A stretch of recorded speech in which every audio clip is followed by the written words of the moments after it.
Caía la tarde del 14 de julio de 1969. Los pilotos de la Fuerza Aérea Salvadoreña, reconcertados en la base aérea de Ilopango, intercambiaban chistes y risas nerviosas.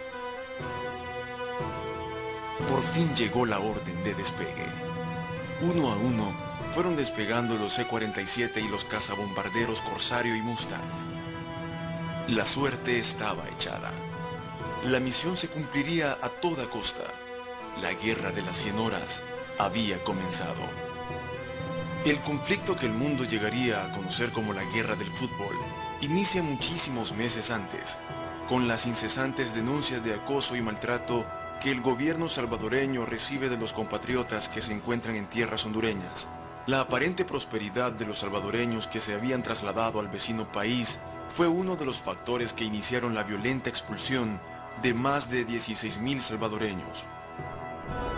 Y los salvadoreños, buscando nuevos horizontes, vieron hacia el norte pues y se dirigieron hacia allá.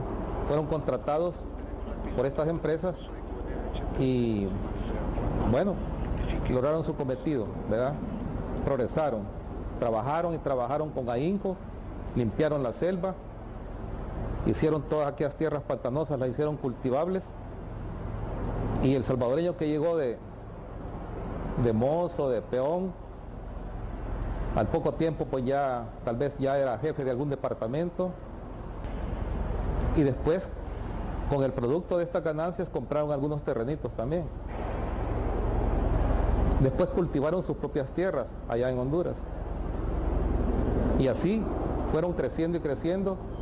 Que hubo mucho descontento en el país, aquí en El Salvador, por lo que estaba sucediendo entre Honduras y El Salvador. Eso venía de años para atrás y todos esos sucesos ayudaron de que nosotros pues estuviéramos preparados a lo peor que se venía cada día a día que se venía aproximando a la situación. Nosotros sabíamos que iba a terminar en eso. Y para colmo, como ya sabe, pues la historia, pues todo el mundo pues le llamó al conflicto de la guerra del fútbol, precisamente porque eso vino a ser la chispa, pues lo último para que se suscitara el conflicto. El 27 de junio del año 69, bajo una persistente llovizna, la selección cuscatleca se medía contra la selección hondureña en suelo mexicano. De un instante a otro, el jugador salvadoreño Pipo Rodríguez corría por el campo llevando delante de sí el balón, venciendo hábilmente la defensa hondureña, y con la expectación del público en su clímax, el jugador salvadoreño remata su hazaña anotando el tan esperado gol cuscatleco. Así, tras meses de tensión diplomática, el gol marcado por la escuadra salvadoreña era la gota que derramaba el vaso de la paciencia hondureña. Pues se dio la casualidad que también se verificó ese partido y pues por lógica los ánimos de nuestra gente, ya de por sí exaltados por todas las noticias que venían de los problemas ya puramente con Honduras, por supuesto se generó también un malestar en ellos, al mismo tiempo de alegría y todo, pero en ningún momento eso pues fue, por así decir, lo que dio la pauta para una guerra. Eso venía ya siendo preparado desde tiempo atrás. De que sirvió como un disparador, ¿verdad? Para que los ánimos ya rebalsaran, ¿verdad? Y pues allí hubo pleitos en los estadios, botellas que volaron para arriba, ¿verdad? Gente que la hirieron, en fin, tuvo que intervenir las policías y todo eso, muchos detenidos, pero entonces ya era una como batalla campal, ¿verdad? Allí en la parte deportiva. Con el inicio en Honduras de la expulsión de salvadoreños o su ubicación en sórdidos campos de concentración, las tensiones entre ambas naciones llegaron a niveles incontenibles. A pesar de la presencia de organismos humanitarios internacionales, el maltrato hacia los salvadoreños crecía día con día. organismos internacionales estuvieron viniendo a través de los pedimentos de nuestro gobierno a que dieran de primera mano los vejámenes que esta gente hacía contra nuestros compatriotas. Personalmente yo, en un avión C-47, en más de una ocasión, los llevé a la zona de Marcala, que es en la frontera con Honduras, aterrizando en lomas porque no hay pistas de aterrizaje, y yo también tuve la oportunidad de ver los vejámenes que habían hecho con nuestra gente que había sufrido mucho, y eso pues contribuía en todo el personal que estamos ya involucrados en el área puramente militar, de tener un espíritu ya muy molesto, ¿verdad? Porque a nivel político esto no se resolvía. Para el mes de julio del año 69, la humanidad realizaba uno de sus más grandes sueños, poner un pie en la superficie de la Luna. En El Salvador, el entonces presidente Fidel Sánchez Hernández se preguntaba cómo es posible que un hombre pueda caminar con seguridad por la superficie de la Luna y no pueda, por su nacionalidad, caminar sin peligro por las veredas de Honduras. Mi general Fidel Sánchez Hernández, presidente de la República en esa época, decidió girar órdenes específicas, ¿verdad?, al alto mando de la Fuerza Armada para que comenzara a tomar cartas en el asunto, preparando ya, ¿verdad?, una campaña militar. Ya no había vuelta atrás. El Salvador se preparaba para la guerra. La invasión terrestre iba a ser apoyada por la pericia de los agresivos pilotos de la Fuerza Aérea. La fecha para comenzar las operaciones militares contra Honduras ya estaba establecida, el 14 de julio de 1969. La Fuerza Armada salvadoreña comenzó también a hacer estudios de la situación y a planificar también, ¿verdad?, una defensa o una ofensiva para allá. Y se comenzó a entrenar gente, se comenzó también a enviar misiones de reconocimiento aéreo al territorio hondureño para saber la ubicación, ¿verdad?, donde tenían sus posiciones militares ellos, tanto del aire como de tierra, y la parte geográfica también, trazar pues las rutas que llevarían para allá en caso de un conflicto armado.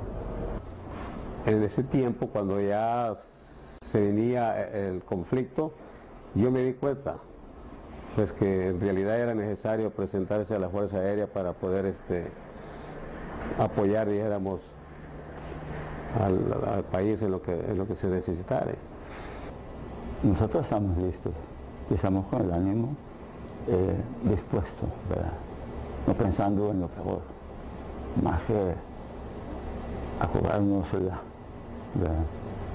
De nuevo, es la edad y es el poder que se tiene a través de las armas. En ese caso yo era piloto de corsario y sabía mi poder de fuego y sabía el poder que tenía en mis manos. Algunos pues fueron seleccionados para los aviones de transporte, otros fueron seleccionados para aviones caza, aviones caza o cazabombarderos. Así que así pues se llevó a cabo esa fase de preparación para los pilotos que tomamos parte en esa contienda. Estábamos tan convencidos de que había que hacer mucho por El Salvador en esos momentos. Había muchas vejaciones y teníamos que defender nuestros compatriotas. Y no fue nada para nosotros, ¿cómo se llama?, arriesgar nuestras vidas en realidad. Estábamos nosotros en el aeroclub el día 14 de julio, que como le repito, días antes habíamos ya tomado parte nosotros en ciertas experiencias de bombardeo, ametrallamiento y utilizábamos la parte del jabalí, allá en la lava, ¿verdad? Para ir a hacer disparos, ¿verdad? Del aire a tierra con las aeronaves, ya sea lanzando bombas, lanzando granadas de 81 milímetros, de 60 y 81 milímetros, mediante unos ciertos dispositivos adaptados a los aviones civiles, porque se trajeron aviones civiles. Todo el pueblo salvadoreño estaba preparado para esto en esos momentos, estaba listo. Los militares, inclusive los civiles, decidimos ir a eso, a costa de nuestras propias vidas, pues. Un piloto de combate, confiando en su avión, en su poder de fuego, siempre lo tiene en mente. En ningún momento piensa que va a fracasar. Ya, al mismo tiempo, en ese momento pues se estaba planificando hacer un ataque de sorpresa y a su vez pues íbamos a ganar, ¿verdad? La moral alta del ejército salvadoreño estaba acompañada de un exhaustivo entrenamiento que hacía creer la confianza en el corazón de las Fuerzas Armadas. Para la Fuerza Aérea, el número de pilotos con los que contaba no era suficiente, por lo que tuvieron que echar mano de aquellos pilotos civiles que estuvieron dispuestos a hacerse presentes por el bienestar del país. Todo piloto civil que obtuviera su licencia de piloto aviador privado o comercial, en ese momento quedaba sujeto a la reserva aérea, sujeto a la movilización en casos de emergencia. Y en esa ocasión pues se echó mano de ese artículo, de ese reglamento. Así que allá pues nos convocaron a una reunión y nos explicaron el motivo por el cual nosotros íbamos a pasar a formar parte de un grupo, ¿verdad?, selecto, porque no fueron todos los pilotos, sino que fuimos seleccionados para llevar a cabo un entrenamiento. Habíamos dos pilotos en esa misma situación. Es el capitán Víctor Alfaro, que en estos momentos él está en los Estados Unidos, él vive allá, y yo también estábamos en la misma empresa. Y pedimos permiso y en realidad fue una alegría en la Fuerza Aérea que nosotros nos hayamos presentado para pues poder participar, dijéramos, en las operaciones. Y nos presentamos como unos 3 días antes de que el conflicto estallara, porque era inminente, nos dimos cuenta que era inminente que el conflicto pues se sucediera. Luego pasamos al entrenamiento con las aeronaves militares y se nos dio instrucción en aviones de entrenamiento North American AT-6, que eran los que existían en esa época aquí, que es un avión que puede ser incluso equipado con ametralladoras calibre 30, con armamento, y que también es acrobático, ¿verdad? Así que se nos dio todo ese entrenamiento de contacto. El de contacto quiere decir, esa fase de contacto quiere decir pues que uno aprende a volar la aeronave, lo aprende a aterrizar, a despegar, y el táctico, que es en el cual uno aprende a disparar, a ejecutar maniobras acrobáticas de evasión, maniobras de ataque, todas esas cosas. Yo en el equipo que participé tuve un entrenamiento aquí en la Fuerza Aérea que me lo dieron unos pilotos que habían estado en Vietnam. Eran unos pilotos americanos, militares, vinieron a dar unos cursos especiales de entrenamiento para conflictos. Y ellos nos dieron planes desde entonces, cómo era que se participaba, por lo menos en el tipo de avión que me tocó a mí, que era el transporte, nos dieron un entrenamiento muy buenísimo. Y entonces, pues, en base a ese entrenamiento fue que en el caso mío particular, fue que yo operé el avión. Específicamente no voy a dar los detalles porque son cosas militares, pero sí nos dieron los métodos, nos dieron todo para poder operar el tipo de avión que yo volé y poder hacer una navegación, por ejemplo, poder, era cuestión, todo lo hicimos con cálculo, todo bien calculado, así como nos enseñaron los americanos. El día para el que tanto se habían preparado nuestros pilotos había llegado. En medio de un ordenado despegue, nuestros aviones se separaban de la tierra y se perdían en el horizonte. Pronto se encontrarían volando sobre cielo hondureño, presto a cumplir su misión.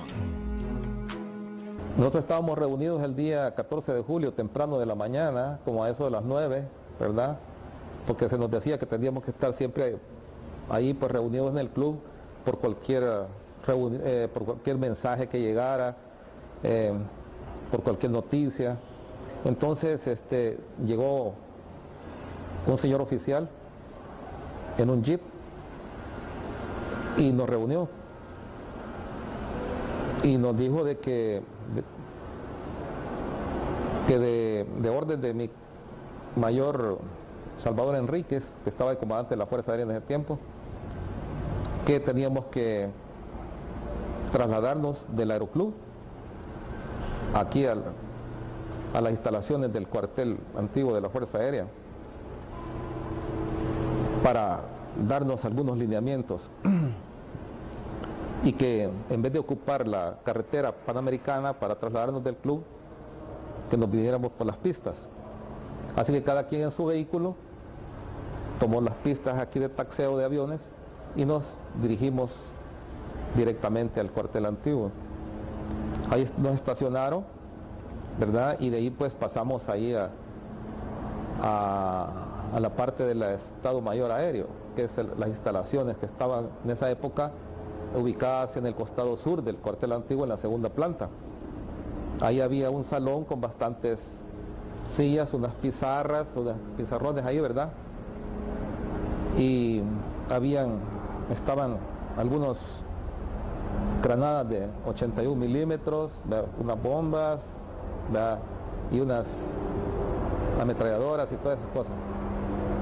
Así que estas eran para explicarnos el material que nosotros teníamos que llevar, ¿verdad? Y de esas reuniones, claro, sí participé, en donde se dieron ya a cada individuo, a cada oficial, sus misiones específicamente, donde se iba a operar. Yo como estaba volando transporte, me asignaron un avión, por supuesto, de transporte. Un avión que lo veían es tipo C-47, es un avión de transporte personal, no es para combatir. Sin embargo, pues con la escasez de material que teníamos para combatir, se modificó el avión en algunas cosas, se le pusieron ametralladoras y se les instaló, eran como 4 C-47, se les instaló un dispositivo para montar las bombas. Eran bombas de 100 libras que se ocuparon para entonces. Teníamos de nuevo el reflejo fiel de todos los acontecimientos de los cuales habíamos sido testigos, y eso contribuía para ello. Además de esos conocimientos, nuestra experiencia en la nave, ¿verdad? Y de nuevo sabiendo el poder de fuego que uno tiene, y siendo eso de sorpresa, todo iba positivo, todo estaba de nuestra parte. Se nos comunicó de que desde ese momento que no podíamos hacer llamadas telefónicas a nuestros hogares, ¿verdad? A nuestra casa. No podíamos. Ya no íbamos a volver a salir de ahí. Y que nos iban a mostrar en un mapa que estaba en la pared, el cual estaba cubierto por una cortina, la cual que se podía descorrer así. Y cuando lo descubrieron así, ¿verdad? Entonces quedó el mapa expuesto y ahí estaban los objetivos específicos, los cuales tenían que ser atacados por nosotros.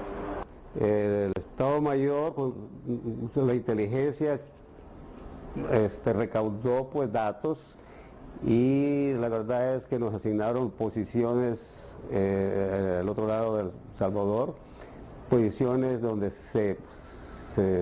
nos dijeron ahí hay tropas, ¿verdad?, del enemigo. Y por supuesto que nunca nos asignaron un lugar poblado donde estuvieran civiles, jamás. Y más que todo fueron posiciones militares, y a mí me tocó pues tirar las bombas en unas alturas que están al este de Nuevo Cotepeque, de Choluteca, pero lo primero fui a de Choluteca. Y entonces esas fueron las alturas. En una carta, en un mapa me asignaron dónde eran las alturas donde yo tenía que soltar el material. Se veía en el mapa la parte norte de Nuevo Cotepeque, ¿verdad? No de la ciudad, sino que los cerros que están al norte, un cerro Quimol, cerro La Chicotera, ¿verdad? Allá por San Marcos de Cotepeque también otra parte, al norte, ciertas elevaciones ahí. De ahí estaba Santa Rosa de Copán, la parte norte también, y un poco la parte sur de Santa Rosa de Copán, más que todo la parte sur. Y de ahí estaba por el lado de cerca de Marcala, La Esperanza, toda la parte fronteriza donde tenía el ejército hondureño sus posiciones. Esa era la parte que nosotros teníamos que ir a atacar. Quiero decirles que no era la primera vez que se enfrentaba el ejército salvadoreño contra el hondureño, sino que ya unos días antes había habido algunas escaramuzas, por decirlo así, ¿verdad? Una cierta, ¿verdad? Encuentros, ¿verdad? De tiroteos esporádicos, ¿verdad? Que a un soldado le dispara ya a la otra posición y le devuelven el fuego de allá para acá. Y ya había habido ciertos problemas, ¿verdad? Anteriores, ¿verdad?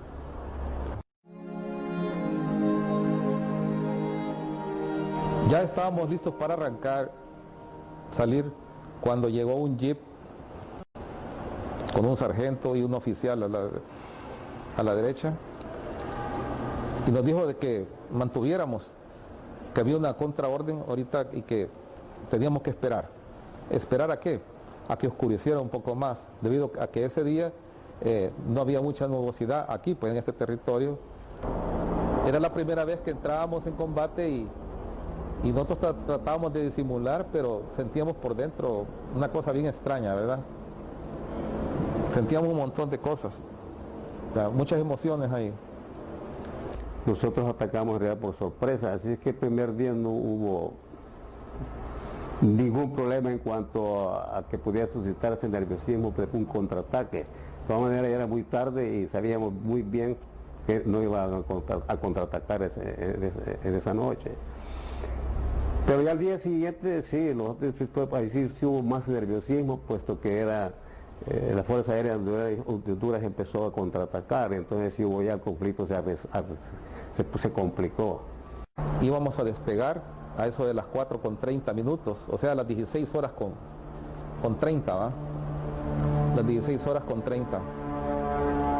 Que las aeronaves más lentas iban a salir primero, iban a despegar primero, y que las aeronaves que tenían ya un poco de más velocidad iban a ir despegando ya por último. En lo particular, tenía que tripular un C-47 artillado, ¿verdad? El C-47 llevaba 2 ametralladoras .50, llevaba 16 bombas de 100 libras, ¿verdad? Las demás aeronaves más livianas llevaban granadas de 81 milímetros. Y los tripulantes iba a ser el piloto civil y un sargento que iba en la parte de atrás, en el asiento de atrás, ¿verdad? El cual iba a ir dejando caer las granadas. El elemento sorpresa fue crucial para el ataque de los aviones salvadoreños.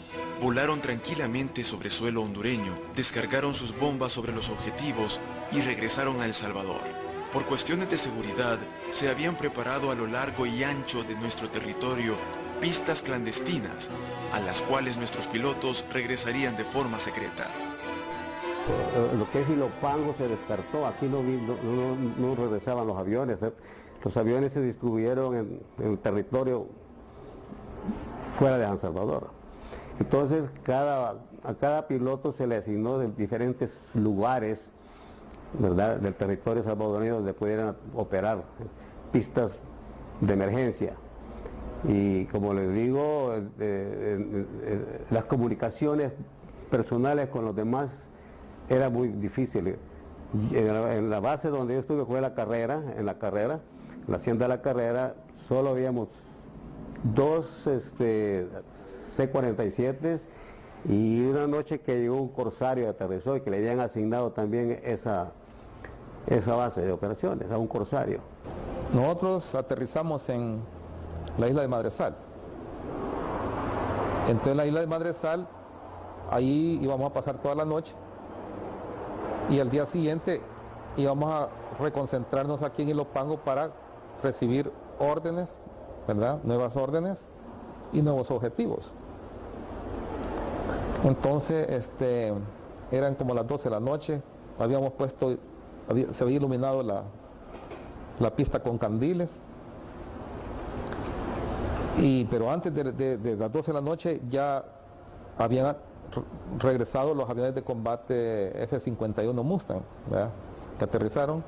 Por cierto, uno de ellos tuvo el último de ellos, tripulado por coronel Saúl Zelaya Campos, en ese tiempo capitán. Al enfilarse para hacer el aterrizaje niveló un poquito alto, como esto oscuro, solo los candiles a los lados, y esa isla está poblada de cocoteros, ¿verdad?, cultivo de cocoteros bien altos. Entonces la pista está en medio y es como que fuera un callejón, y desde el aire se ve eso bien angostito. Entonces él entró, y como en lo oscuro ya, entró un poco alto y niveló un poco alto, y cuando asentó, cayó con un poquito de fuerza en el aterrizaje y el avión capotó, o sea que topó la hélice al suelo. Entonces aterrizó un avión de enlace llevando un mensaje, nuevas órdenes. Eran un avión civil con 2 pilotos de reserva. Uno de ellos era don Bobby Sol, el otro era Paul Phillips, eran los dos. Aterrizaron ahí a dejarnos un mensaje.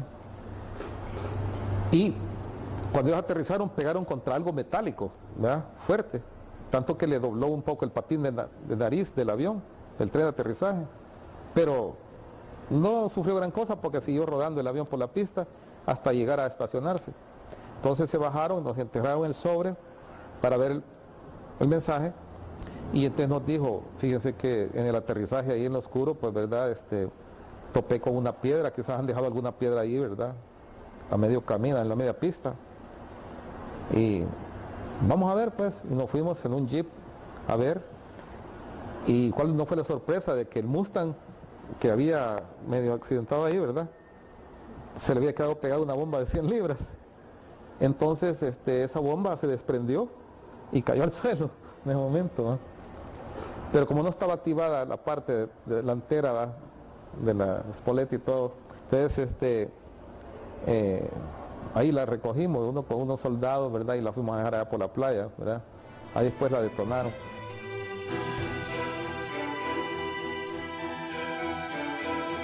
Una vez de regreso en tierra salvadoreña y con el ejército hondureño recomponiéndose del sorpresivo ataque, era más que obvio que las acciones aéreas del siguiente día contarían con un margen considerable de peligro. Y al siguiente día, pues esperando la nueva misión, era de nuevo ya ahora atacar, ¿verdad? Y esperamos reacción, por supuesto, de ellos. Nuestra misión como pilotos de combate no era irnos por tierra a niveles bajos, sino que altos, para poder así entrar al combate con espacio suficiente.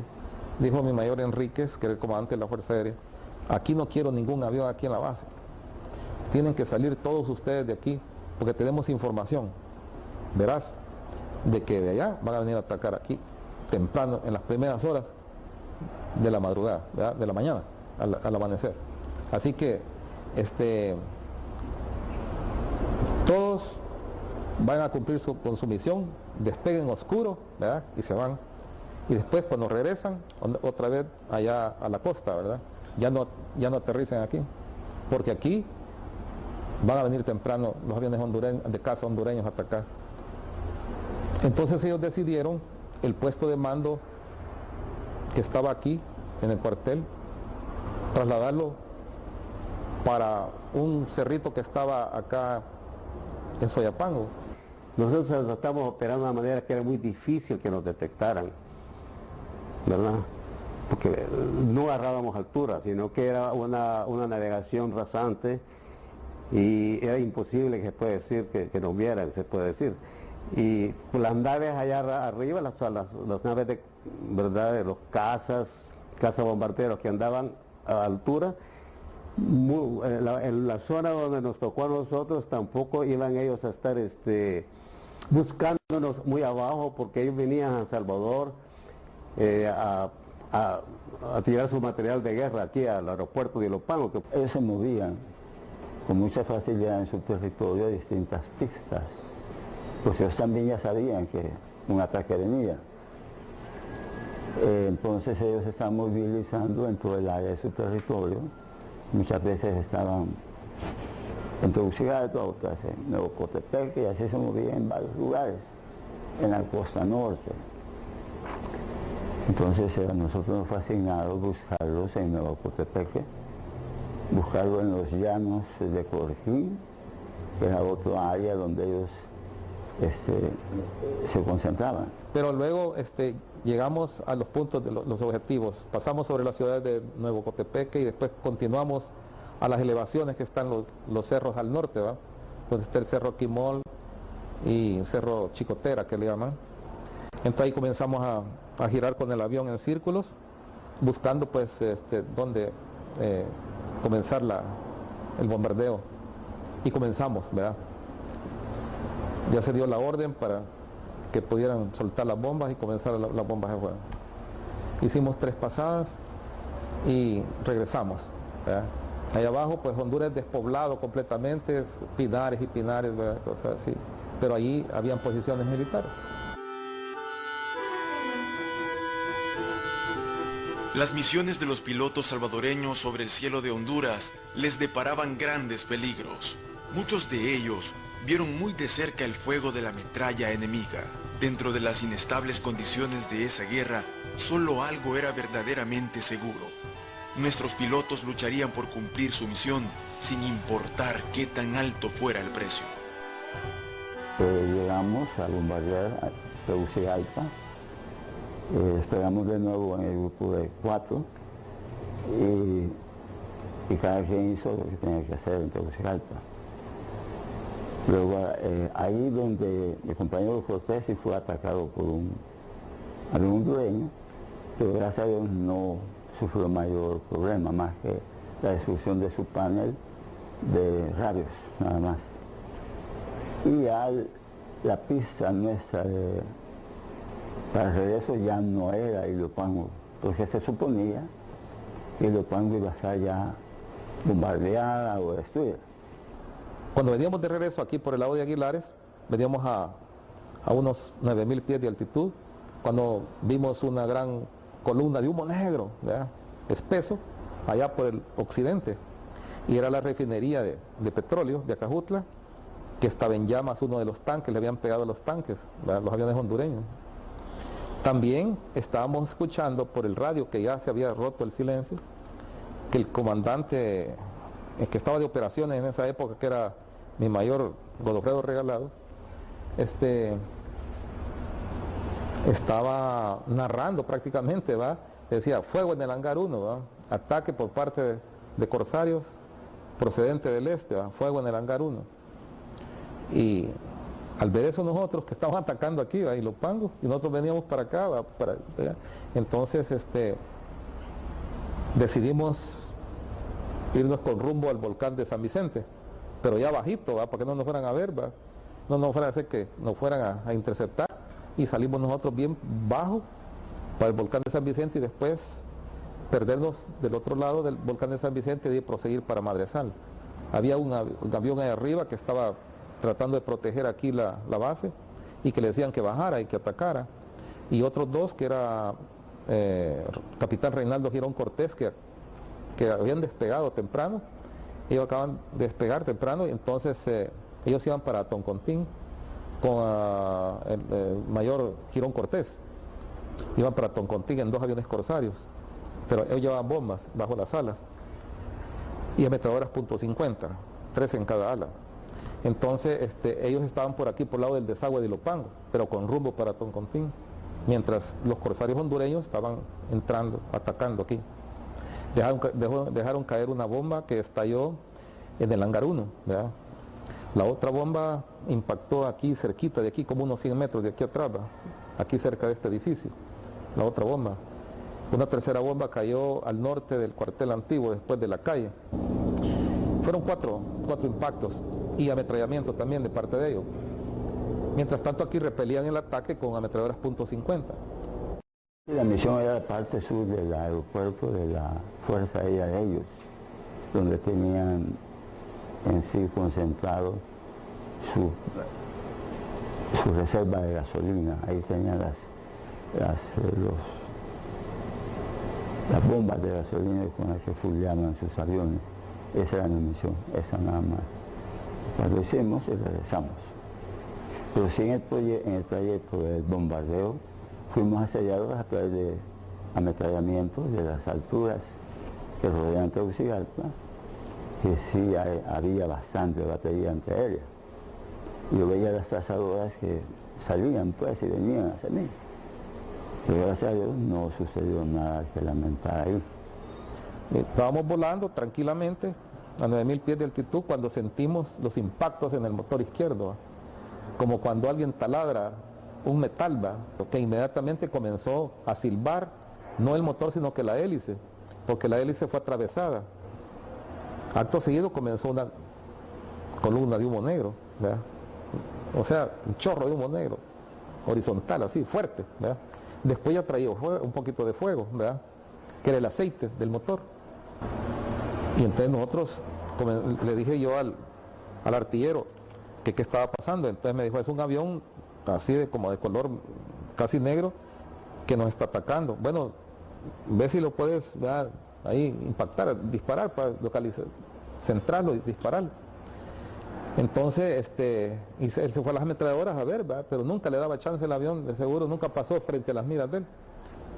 Hizo una segunda pasada en el motor derecho, esta vez, e impactó también el motor derecho, pero no en sí el motor, sino que la cobertura de metal del motor, que le llamamos cowling, ¿verdad?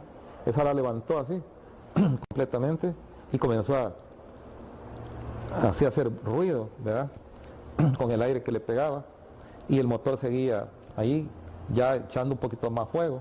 Entonces decidimos nosotros darle velocidad al avión, picándolo un poco, ¿verdad?, para ver si de esa forma podíamos sofocar el fuego. Y gracias a Dios dio resultado.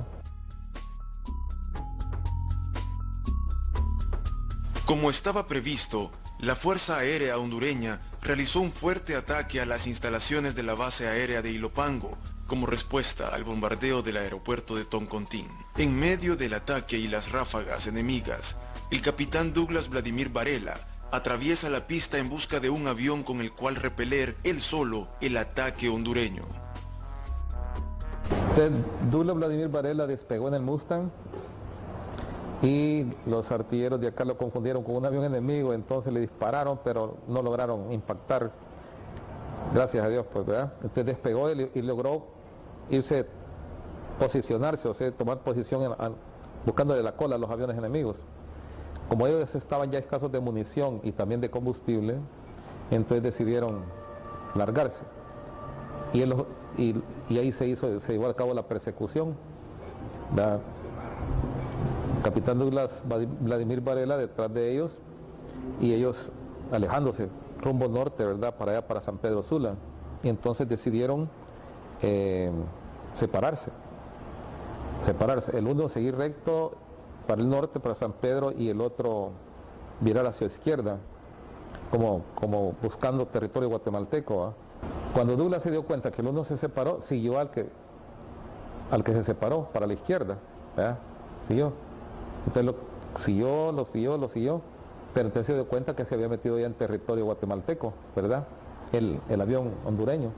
Entonces ahí, para no violar el territorio de Guatemala, entonces regresó Douglas aquí a la base de Ilopango y este avión aterrizó en Guatemala. Allá fue detenido por las autoridades de Guatemala, por la Fuerza Aérea Hondureña y escoltado el avión para La Aurora.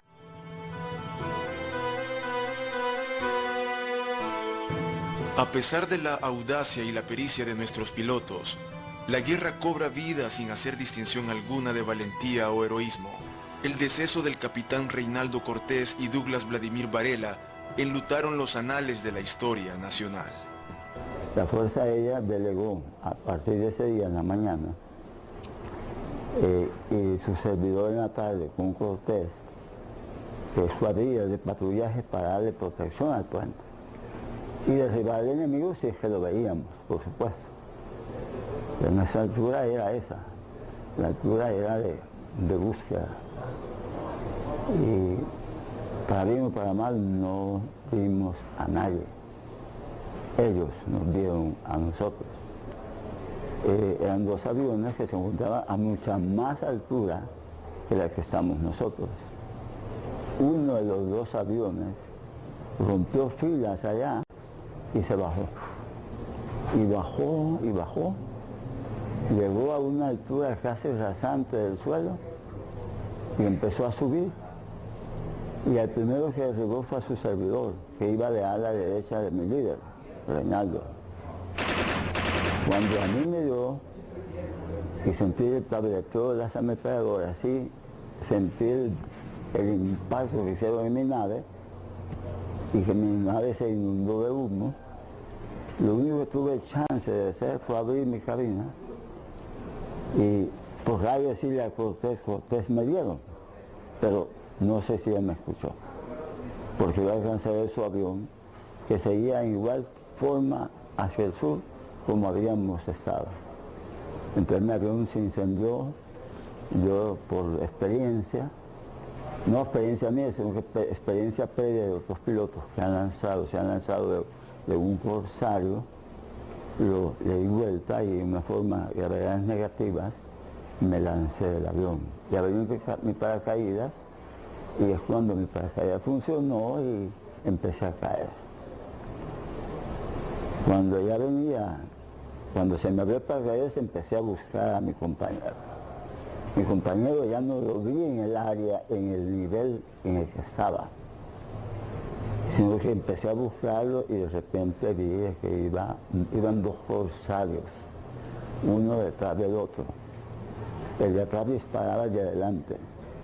El de adelante no iba con fuego, pero así como iba, así se estrelló. El que iba adelante se estrelló, rebotó y cayó cerca de un pueblo, que resultó ser San José de las Fuentes.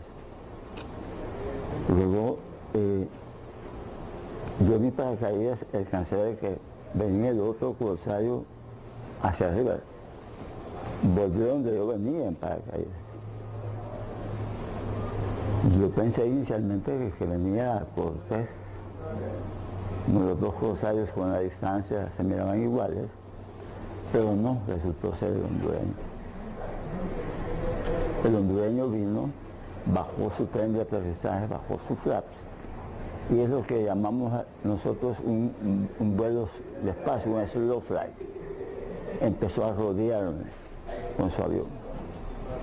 Entonces, pero yo esperaba que me hubiera matado, pues, pero gracias al Señor no lo hizo. Me respetó la vida y así pues como llegó, así también se fue. Pero sí me dio. El tipo este de nuevo bajó, el otro se quedó ahí arriba, expectante nada más. Me derribó a mí y luego sortió mi avión, siguió y picó de arriba para abajo y ahí ametralló el avión de Cortés. Pero esos son segundos, no es mucho tiempo. Pues no dio tiempo, por así decir, a reaccionar a Reinaldo. Y entonces lo ametralló de arriba para abajo. Luego después vimos que el impacto le había, o sea, no lo vi yo, pero el impacto de una 50 le había caído en el área esta del hombro y le había salido, por el pecho, ¿verdad? También se le encontró en la mano a Reinaldo un algodón, porque nosotros andábamos un botiquín de primeros auxilios en nuestro traje de vuelo. Yo tenía cositas como curas, algodón, lo que fuera, mercolato, alcohol. Estuvo todavía en la vida para sacarse el algodón y encontraba el algodón bien blanco en su mano. Pero no, ni siquiera alcanzó a llegar a la herida del impacto. Y así fue como él murió en su avión. Esos impactos los recibió el avión de Cortés y quizás posiblemente en su cuerpo. Él maniobró como pudo, pero fue a caer allí en los alrededores de San José de la Fuente, donde ahora se le tiene un monumento que los pobladores del lugar, ¿verdad? Ahí los ciudadanos le han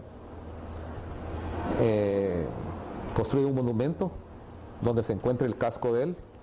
Creo que está una parte de la chumpa de él, la verde, las botas, ¿verdad?, de vuelo, están en una especie de, como nicho, ¿verdad?, cubierto con vidrio, y uno lo puede ver, y está en un cerrito así.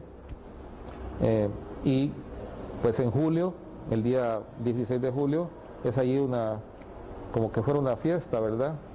Ellos le tienen agradecimiento porque dicen que él venía a impactarse al pueblo y él maniobró para no caer en el pueblo y fue a caer en los alrededores y ya en el monte, en ese cerrito. Así que ahí le han puesto un monumento a capitán Guillermo Reinaldo Cortés.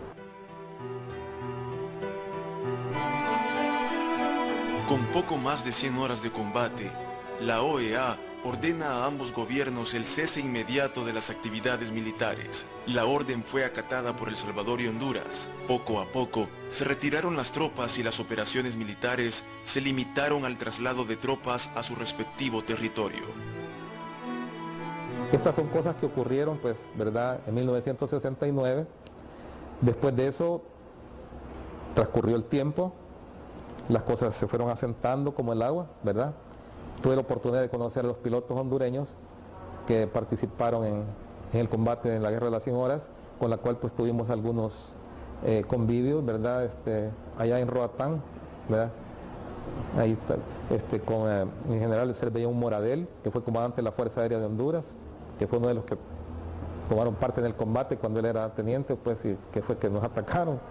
Así que y de ahí pues tengo muy buenos amigos en la Fuerza Aérea Hondureña, ¿verdad? El intercambio, ellos vienen acá, son bienvenidos siempre, ¿verdad? Somos muy buenos amigos y no sé, pues, ¿verdad? Sucedió esa cosa, son cosas que tienen que suceder, nosotros cumplimos la misión encomendada porque teníamos que hacerlo, ¿verdad?, por nuestro país, por nuestra patria, y así son las cosas que suceden, ¿verdad?, en los conflictos.